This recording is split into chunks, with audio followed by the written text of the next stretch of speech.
Afisa mtendaji mkuu wa bodi ya ligi kuu Tanzania bara Almas Kasongo, yeye amesisitiza kwamba mechi kati ya Simba na Yanga itachezwa tarehe ya 15 ya Juni mwaka 2025. Na hii ameisisitiza ikiwa ni Juni 9 mwaka 2025, akizungumza na waandishi wa habari mara baada ya kuwa wamemaliza kikao na klabu ya Yanga, ambapo walikutana kwa ajili ya kujadili mambo kadhaa ikiwemo hiyo mechi yenyewe.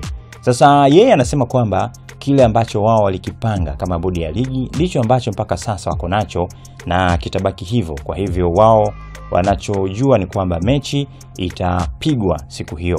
Na hii inakuja mara baada ya Yanga wao wenyewe kutoa barua yao katika mtandao wa kijamii wa Instagram kupitia akaunti yao, wakisema kwamba mchezo hautochezwa na wao wako na msimamo wao ule ule wa kutoweza kucheza hiyo mechi mpaka pale ambapo yatakapofanywa kazi matakwa yao ambayo wao wenyewe wameataka, ikiwa ni pamoja na huyu afisa mtendaji mkuu wa bodi ya ligi ajiuzuru, lakini pia kuna mengine kadhaa ambayo pia wameataja, ikiwa ni pamoja na bodi ya ligi ijitegemee, iwe huru, ibadilishe muundo kutoka katika muundo ambao uliopo hivi sasa. Sasa afisa huyu mtendaji kwa maana ya Kasongo amesema kwamba kikao ambacho wamekifanya na Yanga kilikuwa ni kikao cha kupokea matakwa ya Yanga, ambao wamekuja na matakwa manne, ikiwa ni kujiuzulu kwa mwenyekiti wa bodi, kujiuzulu kwa afisa mtendaji mkuu wa bodi, lakini pia katibu mkuu wa TFF yeye pia wanataka ajiuzulu. Sasa huo ni msimamo wa TFF. Itakuwaje?